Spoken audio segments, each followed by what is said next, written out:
Hello friends, welcome to stock market basic series. आपने बहुत से फाइनेंशियल एडवाइजर्स या मार्केट एक्सपर्ट से सुना होगा कि अगर आपने टाइटन का शेयर 20 साल पहले लिया होता, लेट्स से 1 लाख इन्वेस्ट किया होता, तो 20 साल बाद उसकी वैल्यू 169 करोड़ होती। अब ये स्टोरी सुनने में काफी अच्छी लगती है, but as a retail investor हम जानना चाहते हैं कि हम टाइटन का शेयर किस प्राइस में खरीदें आज। एक स्टॉक का क्या सही प्राइस होना चाहिए, ये जानने से पहले ये समझना बहुत जरूरी है कि स्टॉक का प्राइस डिसाइड कैसे होता है। किसी भी स्टॉक के प्राइस में दो फैक्टर्स होते हैं। पहला है बिजनेस फैक्टर और दूसरा है sentiment factor. Business factor company के फंडामेंटल्स पे डिपेंड करता है, जैसे कंपनी का फाइनेंशियल परफॉर्मेंस कैसा है, उसकी मैनेजमेंट कैसी है, कंपनी के पास कोई कंपीटिटिव एडवांटेज है क्या। ये सब फैक्चुअल डेटा है। सेंटीमेंट फैक्टर वेरी करता है इन्वेस्टर टू इन्वेस्टर। इन्वेस्टर के क्या इमोशंस हैं, उसकी साइकोलॉजी क्या है और अल्टीमेटली उसका बिहेवियर कैसा है। फॉर एग्जाम्पल, जब एक कंपनी अच्छा कर रही है तो वो ऊपर बढ़ती है और जब ग्रो नहीं कर रही है तो वो डिक्लाइन करने लग जाती है। ये एक कंपनी का साइकिल होता है। इन्वेस्टर का सेंटिमेंट्स भी वैसे ही रिएक्ट करना चाहिए और फाइनली मार्केट में उसका शेयर प्राइस का रिजल्ट ये होना चाहिए। ये एक आइडियल सिचुएशन है, बट रियलिटी में ऐसा नहीं होता। कंपनी का साइकिल सटल वे में मूव करता है। इसके फंडामेंटल्स हर दिन चेंज नहीं होते, पर इन्वेस्टर का सेंटिमेंट्स फ्रिक्वेंटली फ्लक्चुएट होते रहता है, जिसके कारण मार्केट में उसका शेयर प्राइस उतनी ही तेजी से फ्लक्चुएट होता है। इसीलिए वॉरेन बफे कहते हैं, प्राइस और वैल्यू दो अलग चीजें हैं। प्राइस इज व्हाट यू पे and value is what you get. इस वैल्यू को हम इंट्रिंसिक वैल्यू कहते हैं, यानी किसी भी चीज की फेयर वैल्यू। अगर हम ये चार्ट देखें, ये जो रेड कर्व है ये कंपनी की इंट्रिंसिक वैल्यू है, जो कंपनी के फंडामेंटल्स पे डिपेंड करती है। और ये ब्लैक कर्व जो है ये मार्केट प्राइस है, यानी कि मार्केट रिजल्ट, जो कंपनी के फंडामेंटल्स और इन्वेस्टर के सेंटिमेंट्स को मिला के बनती है। जब कंपनी का शेयर प्राइस उसकी इंट्रिंसिक वैल्यू से ज्यादा में ट्रेड करता है, उसका मतलब है वो ओवर प्राइस्ड है, यानी वो महंगे में ट्रेड हो रहा है। और जब उसका शेयर प्राइस इंट्रिंसिक वैल्यू से कम होता है तो वो अंडर प्राइस्ड होता है, यानी वो सस्ते में ट्रेड हो रहा है। फॉर एग्जाम्पल, लेट्स से किसी कंपनी का करंट इंट्रिंसिक वैल्यू है 100 रुपए और उसकी मार्केट प्राइस है 120। इसका मतलब है वो शेयर अभी ओवर प्राइस्ड है। वहीं अगर उसकी मार्केट प्राइस 80 है तो वो शेयर अंडर प्राइस्ड है। एज एन इन्वेस्टर, जब हम लो बाय करते हैं और सेल हाई करते हैं, तब हम प्रॉफिट अर्न करते हैं। इस स्ट्रैटेजी को वैल्यू इन्वेस्टिंग कहा जाता है, जहां आप अच्छी कंपनीज के शेयर खरीदते हो जब वो अंडर प्राइस्ड होते हैं। ये स्ट्रैटेजी इन्वेंट की थी बेंजामिन ग्राहम ने, जिन्होंने बहुत ही फेमस बुक लिखी है द इंटेलिजेंट इन्वेस्टर। बेंजामिन कहते हैं, most of the time common stocks are subject to irrational and excessive price fluctuations in both directions as the consequence of the ingrained tendency of most people to speculate or gamble, to give way to hope, fear and greed. जैसा अभी हमने थोड़ी देर पहले समझा, एक stock का price movement investor के sentiments के कारण बहुत ज्यादा फ्लक्चुएट होता है। इसीलिए हमें प्राइस पे फोकस नहीं करना चाहिए, बल्कि उस कंपनी की इंट्रिंसिक वैल्यू को समझना चाहिए। और अगर कोई कंपनी अपने इंट्रिंसिक वैल्यू से कम में मिल रही है तो वो शेयर हमें खरीद लेना चाहिए। अब $1 मिलियन क्वेश्चन ये है कि स्टॉक का मार्केट प्राइस तो सबको पता है, बट इंट्रिंसिक वैल्यू कैसे कैलकुलेट करें? इसका आंसर है, there is no standard formula which can calculate exact intrinsic value of any company. अब ये सुन के आप में से बहुत से लोग दुखी हो गए होंगे, पर ये फैक्ट है। अगर वैल्यू निकालने का कोई फिक्स्ड फॉर्मूला होता तो आज स्टॉक मार्केट में हर कोई बिलियनर होता। वॉरेन बफे कहते हैं, वैल्यू इन्वेस्टिंग के 4 पिलर्स हैं। पहला, अंडरस्टैंडिंग द बिजनेस। दूसरा, कंपनी की मैनेजमेंट। तीसरा, कंपनी के फाइनेंशियल परफॉर्मेंस। और चौथा, कंपनी का वैल्यूएशन, यानी उसकी इंट्रिंसिक वैल्यू। ये फर्स्ट 3 पिलर्स को मैंने अपने लास्ट वीडियो में डिटेल में डिस्कस किया है। अगर आपने ये वीडियो नहीं देखा तो इसे जरूर देखें। अब आते हैं इंट्रिंसिक वैल्यू पे, यानी एक स्टॉक का फेयर प्राइस। वॉरेन बफेट ने जॉन बर विलियम्स की book the theory of investment value से एक सेंटेंस कोट किया है कि the value of any stock, bond और business today is determined by the cash inflows and outflows discounted at an appropriate interest rate that can be expected to occur during the remaining life of the asset. इसका मतलब है एक company की value उसके future cash flow से generate होती है। John blur Williams वही हैं जिन्होंने पूरी दुनिया को डिस्काउंटेड कैश फ्लो मेथड दिया है और बताया है कि बिजनेस की इंट्रिंसिक वैल्यू यानी फेयर वैल्यू कैलकुलेट की जा सकती है। वरना उससे पहले लोग स्टॉक मार्केट को एक ऑक्शन ही समझते थे, जहां बिना कंपनी को समझे लोग सिर्फ बेटिंग करके पैसे कमाते थे और खोते भी थे।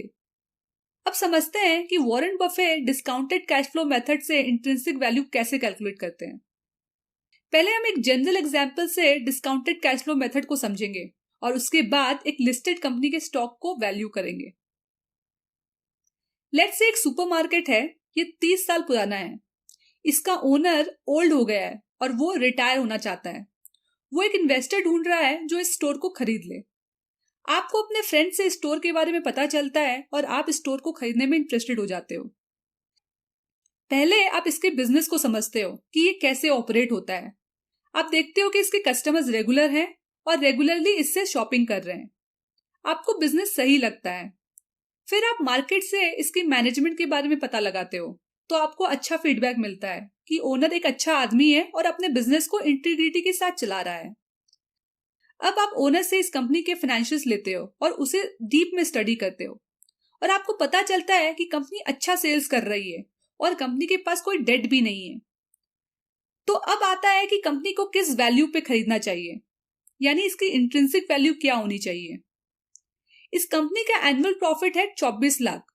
ये एक सुपरमार्केट है और कस्टमर्स कैश में ही पे करते हैं, तो ये 24 लाख पूरा कैश है, जिसे हम फाइनेंस में cash flow from operating activities कहते हैं। एज एन इन्वेस्टर आप इस इन्वेस्टमेंट से 15% रिटर्न एक्सपेक्ट करते हो, जिसका मतलब है कि इस कंपनी को आप इतने पैसे में खरीदोगे जिससे आपको हर साल 15% रिटर्न मिलता रहे। अब मान लेते हैं ये बिजनेस में ज्यादा रिस्क नहीं है और कंपनी सेम कैश फ्लो हर साल मेंटेन करेगी, तो कंपनी की वैल्यू हो गई cash flow from business divided by expected rate of return from investment, यानी 24 लाख डिवाइडेड बाय 15%। इसकी वैल्यू आती है 1,60,00,000। अगर आप 1,60,00,000 का 15% कैलकुलेट करोगे तो आपको 24 लाख का रिटर्न ऑन इन्वेस्टमेंट आएगा। अगर आप डिस्काउंटेड कैश फ्लो मेथड का फॉर्मूला देखोगे तो ये कुछ इस तरह से होता है। CF is cash flow every year, जो हमारे एग्जाम्पल में 24 लाख है। R is expected rate of return on investment, यानी 15%। और N is the nth year, first year, second year till nth year. अब देखने में डिस्काउंटिंग मेथड थोड़ा कॉम्प्लिकेटेड लग रहा होगा, तो इसे हम सिंपल तरीके से समझते हैं। मान लो आज आपके पास 100 रुपए हैं और अगर आप इसे इन्वेस्ट कर देते हो जैसे किसी फिक्स डिपॉजिट में, तो वहां से आपको 7% इंटरेस्ट मिल जाएगा। तो नेक्स्ट ईयर यही पैसा बढ़ के 107 रुपए हो जाएगा और उसके नेक्स्ट ईयर 114 रुपए 50 पैसे। इसे हम कंपाउंडिंग कहते हैं, जहां हम कैलकुलेट करते हैं कि फ्यूचर में हमारा कैश की क्या वैल्यू होगी। उसी तरह डिस्काउंटिंग में हम फ्यूचर में मिलने वाले कैश को प्रेजेंट वैल्यू में देखते हैं, यानी 107 रुपए की प्रेजेंट वैल्यू हो गई 100 रुपए, 114 रुपए की प्रेजेंट वैल्यू हो गई 100 रुपए। तो एक कंपनी की वैल्यू क्या हुई? कंपनी फ्यूचर में जितना भी कैश फ्लो जनरेट करती है, ये टोटल कैश फ्लो इस कंपनी की वैल्यू है। पर आप ओनर को 1,60,00,000 आज दे रहे हो, तो ये सारे फ्यूचर कैश फ्लो की वैल्यू भी आज के डेट में होनी चाहिए। इसीलिए हम ये सारे कैश फ्लोज को आज की डेट में डिस्काउंट करते हैं ताकि इसकी प्रेजेंट वैल्यू पता चल सके। इन सब वैल्यूज को जब आप ऐड करोगे तो जो वैल्यू निकल के आएगी उसे हम इंट्रिंसिक वैल्यू कहते हैं। होप आपको यहां तक समझ में आ गया होगा। इसे हम एक बार एक्सेल शीट से भी समझ लेते हैं। हमने एज्यूम किया कि कंपनी 24 लाख का कैश फ्लो फ्यूचर में मेंटेन करेगी और 15% रेट के हिसाब से हम फ्यूचर में आने वाले 24 लाख को आज की डेट में डिस्काउंट कर देंगे। अब देख सकते हो पहले साल 24 लाख की प्रेजेंट वैल्यू हो जाती है 20,86,000। सेकंड ईयर 24 लाख की वैल्यू हो गई 18,14,000 और इसी तरह हर साल वैल्यू कम होती जाएगी।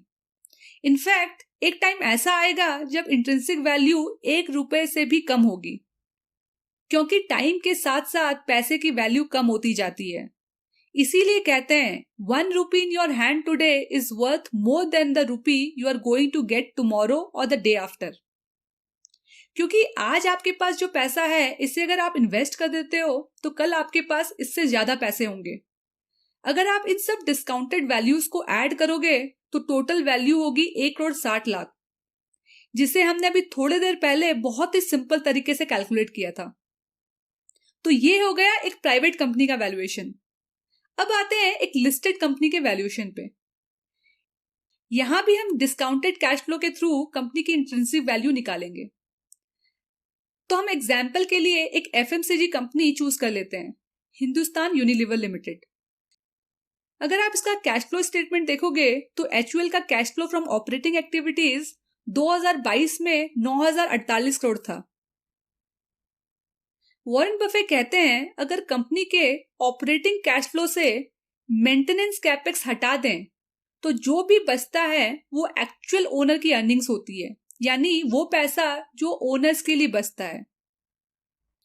अगर आप कैश फ्लो स्टेटमेंट देखोगे तो ये कैपिटल एक्सपेंडिचर है जो कंपनी हर साल करती है। 2022 में एचयूएल ने 1,228 करोड़ कैपेक्स किया था। अब कैपेक्स दो तरह के होते हैं, एक होता है मेंटेनेंस कैपेक्स जो बिजनेस को मेंटेन करने के लिए किया जाता है ताकि उसकी ऑपरेटिंग एक्टिविटीज चलते रहे, और दूसरा होता है ग्रोथ कैपेक्स जो बिजनेस को ग्रो करने के लिए किया जाता है। अब इस कैपेक्स में मेंटेनेंस कैपेक्स कितना है ये पता लगाना थोड़ा डिफिकल्ट है। इसके लिए आप कंपनी के एनुअल रिपोर्ट्स पढ़ सकते हो, उसकी कॉन कॉल्स को सुन सकते हो। चूंकि हमारे पास अभी मेंटेनेंस कैपेक्स नहीं है तो हम ये टोटल कैपेक्स को ही ऑपरेटिंग कैश फ्लो से माइनस कर देंगे तो ओनर्स अर्निंग्स निकल आएगी। 2022 में ओनर्स अर्निंग्स है 7,820 करोड़। इसे हम एक्सपेक्टेड रेट ऑफ रिटर्न से डिवाइड करेंगे तो कंपनी की इंट्रिंसिक वैल्यू निकल जाएगी, जैसे हमने अभी थोड़े देर पहले समझा।